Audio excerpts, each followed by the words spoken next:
किसी भी देश के दिल को, उसकी आत्मा को समझना होना तो उसका संविधान देखना पड़ता है। ये वो फाउंडेशनल डॉक्यूमेंट है जो देश की पूरी कहानी लिखता है। तो आज हम भारत के इसी सोर्स कोड में उतरेंगे और उसके बिल्कुल पहले दो अनुच्छेदों को डिकोड करेंगे। ये हैं अनुच्छेद 1 और 2, जो सिर्फ कानून की धाराएं नहीं बल्कि भारत की पहचान और उसके वजूद की असल बुनियाद है। तो सवाल ये है कि भारत क्या है? सुनने में यह सवाल बहुत सीधा लगता है ना? पर इसका सबसे सटीक, सबसे ऑफिशियल जवाब हमें कहीं और नहीं बल्कि हमारे संविधान के पहले पन्ने पर पहले ही वाक्य में मिलता है। चलिए इसी परिभाषा की एक एक परत को खोलकर देखते हैं। हमारी ये पड़ताल शुरू होती है अनुच्छेद 1 से।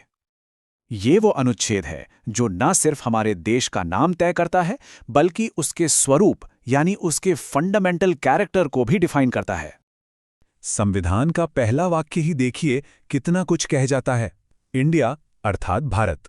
यहां संविधान बनाने वालों ने बहुत समझदारी से दोनों नामों को जगह दी, इंडिया भी और भारत भी। इससे देश की ऐतिहासिक और मॉडर्न दोनों पहचानों को सम्मान मिला। लेकिन असली कहानी तो अगले कुछ शब्दों में छिपी है। वो है राज्यों का एक संघ होगा। तो ये राज्यों का संघ या यूनियन ऑफ स्टेट्स, इसका मतलब क्या है? देखिए, ये अमेरिका की तरह कोई समझौता नहीं है जहां अलग अलग राज्यों ने मिलकर एक देश बनाया हो। नहीं, यहां इसका मतलब ठीक उल्टा है। भारत अपने आप में एक पूरी इकाई है और राज्यों को सिर्फ प्रशासन की सुविधा के लिए बनाया गया है। और सबसे जरूरी बात, किसी भी राज्य को इस संघ से अलग होने का कोई अधिकार नहीं है। मतलब इसे ऐसे समझिए, भारत एक ऐसी अटूट चेन है जिसकी कड़ियों को तोड़ा नहीं जा सकता। राज्य हैं और रहेंगे, लेकिन वो इस चेन से कभी अलग नहीं हो सकते। यही भारत की एकता और अखंडता का मूल मंत्र है। तो देश का नाम और उसका कैरेक्टर समझने के बाद अनुच्छेद 1 हमें यह भी बताता है कि भारत का राज्य क्षेत्र यानी कि टेरिटरी ऑफ इंडिया में क्या क्या शामिल होगा। तो भारत की सीमाओं में 3 तरह के क्षेत्र आते हैं।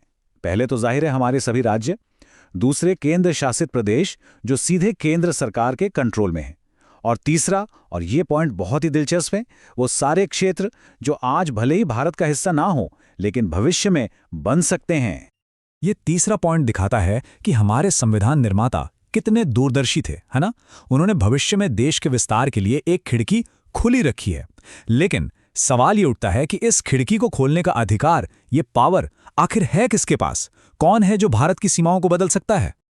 और बस इसी सवाल का जवाब हमें मिलता है अनुच्छेद 2 में। यह अनुच्छेद हमारी संसद को वो जबरदस्त शक्ति देता है जिससे भारत की सीमाओं का विस्तार किया जा सकता है।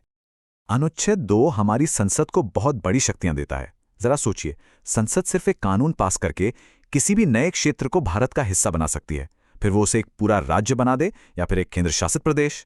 और सबसे बड़ी बात यह है कि यह सब उन शर्तों पर होगा जो संसद खुद तय करेगी। अच्छा, यहां पर एक कंफ्यूजन अक्सर होता है कि अनुच्छेद 2 और अनुच्छेद 3 में आखिर फर्क क्या है। इसे बहुत आसान भाषा में समझते हैं।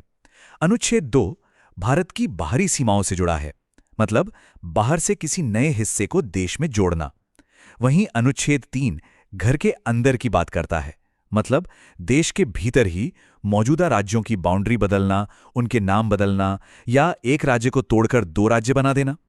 इसका सबसे बढ़िया, सबसे क्लासिक एग्जाम्पल है सिक्किम। 1975 तक सिक्किम एक अलग देश हुआ करता था।